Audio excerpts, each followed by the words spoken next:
Sir IGMC वाला मामला जो काफ़ी दूर पकड़ रहा है, अब इसमें विपक्ष भी लगातार बयानबाजी यहाँ पे कर रहा है कि सरकार को चाहिए कि इस मुद्दे को यहाँ पर खत्म करें। हालांकि आपने पहले ही निर्देश दिए थे, तो उसके बाद डॉक्टर स्ट्राइक पे गए सर। देखिए, सरकारी हॉस्पिटल्स में, मेडिकल कॉलेज में, सीएससीज में कौन आदमी जाता है? जो आम परिवार का आदमी होगा, गरीब आदमी होगा, या निश्चित रूप से किसान होगा, बागवान होगा, वो जाते हैं। और हॉस्पिटल में जब वो जाते हैं तो एक आशा होती है कि हम हॉस्पिटल जा रहे हैं और उस हॉस्पिटल में जाकर हम ठीक होकर आएंगे। निश्चित रूप से जब कोई आदमी हॉस्पिटल में जाता है और अगर कोई डॉक्टर उनसे प्यार से बात कर लेता है तो 50% मरीज का इलाज वैसे ही हो जाता है। अब ये परिस्थिति भिन्न है। ये परिस्थिति इसलिए भिन्न है कि मैं तो जो पेशेंट उनके पास गया,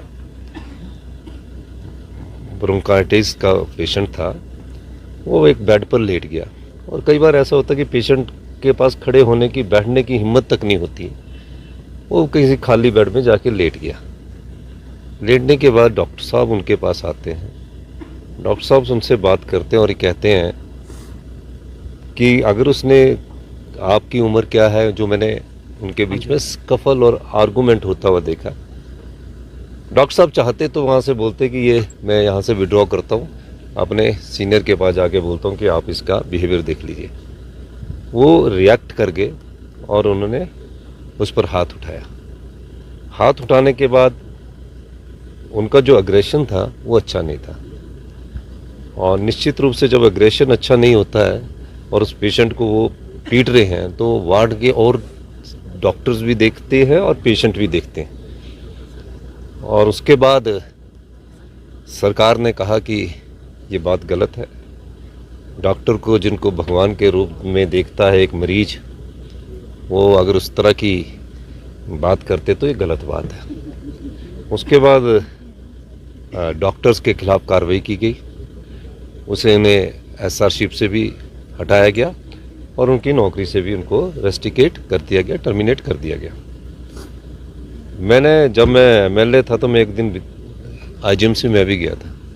किसी पेशेंट को मिलने गया तो एक एसआर वहाँ 48 घंटे की ड्यूटी देता था। मेरे मन में आया कि एक व्यक्ति जो डॉक्टर है, जो इतनी मेहनत करता है, 48 घंटे की ड्यूटी दे रहा है। और जब मैं मुख्यमंत्री बनने का मुझे मौका मिला, मैंने सीनियर्स डॉक्टर से भी बात की, इंटरेक्शंस की। आईजीएमसी के जो फैकल्टी के डॉक्टर्स थे, हमारे कुछ उसमें साथी भी थे, मित्र भी है, दोस्त भी है।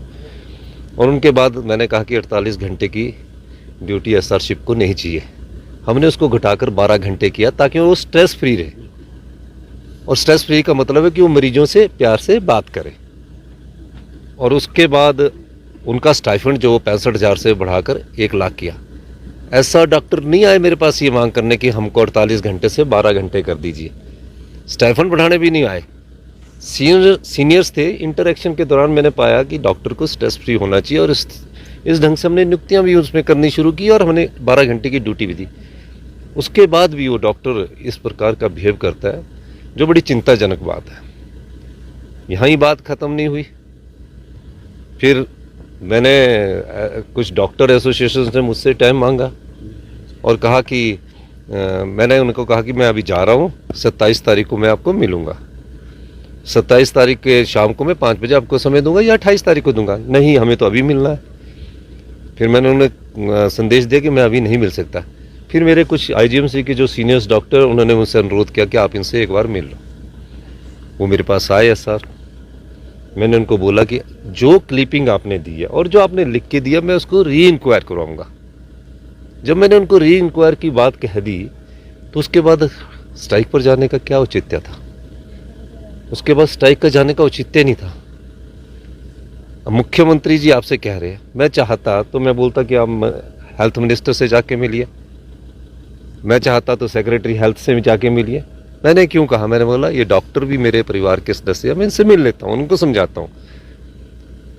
अब एक ऐसी व्यवस्था है कि या तो आप इस व्यवस्था के साथ इसको स्वीकार कर लो कि अगर मरीज को हॉस्पिटल में कभी कोई डॉक्टर पीटता है और डॉक्टरों को मुख्यमंत्री का आश्वासन भी दिया जाता है कि मैं इसकी री इंक्वायरी कराऊंगा, फिर इन डॉक्टरों को अपना अहम भी छोड़ना पड़ता है। आपको मेरे पर विश्वास रखना चाहिए था, आप अहम ना छोड़कर हड़ताल पर चले गए। और हड़ताल पर जाने का औचित्य क्या है? मुख्यमंत्री ने आपको कहा है तो उसका उनके मन में किसी डॉक्टर के करियर को बर्बाद करना नहीं है उद्देश्य। वो भी मेरे परिवार के लोग हैं, वो हमारे परिवार के लोग हैं।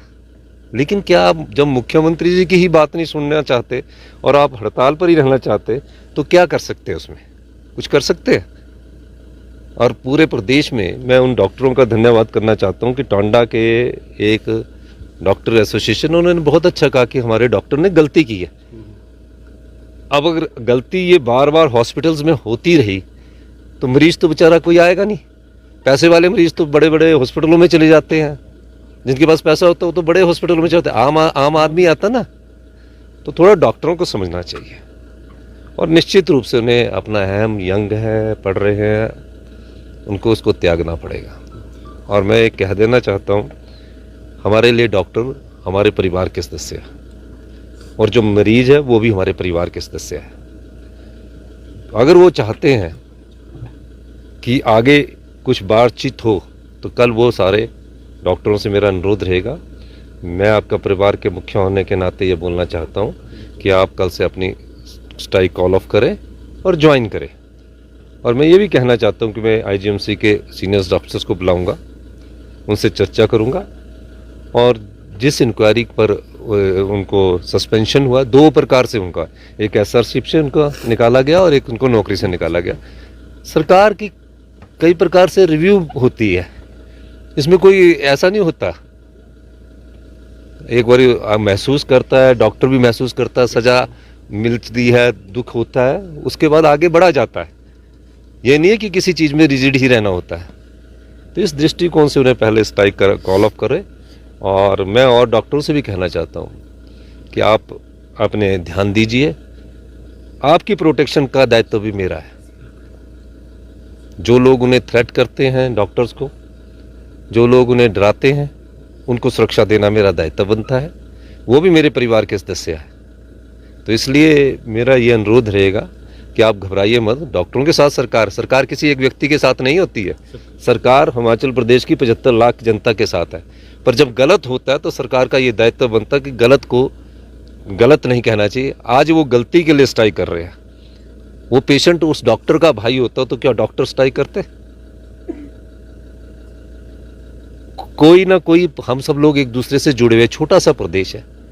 अहम छोड़िए, कल से आप अपने हॉस्पिटल में जाइए और उसके बाद मैं सीनियर जो डॉक्टर्स हैं, आपके प्रोफेसर्स हैं, उनसे मैं बातचीत करूंगा और किस प्रकार समाधान किया जाता है वो समाधान निकालने की हम कोशिश करेंगे। ठीक है सर। दूसरा आप कह रहे हैं कि हिमाचल के हित के लिए जो हमेशा केंद्र सरकार यहाँ पे बनी रहती है। वो तो पीडीएनए का 2000 करोड़ है, बार बार बोलने के बाद 2023 के बाद अभी तो 1500 करोड़ दिलाओ जो मोदी जी से दिलाने हैं। ये तो आना ही है, ये तो सैंक्शनड है, इसकी इंस्टॉलमेंट आ रही है। ठीक है।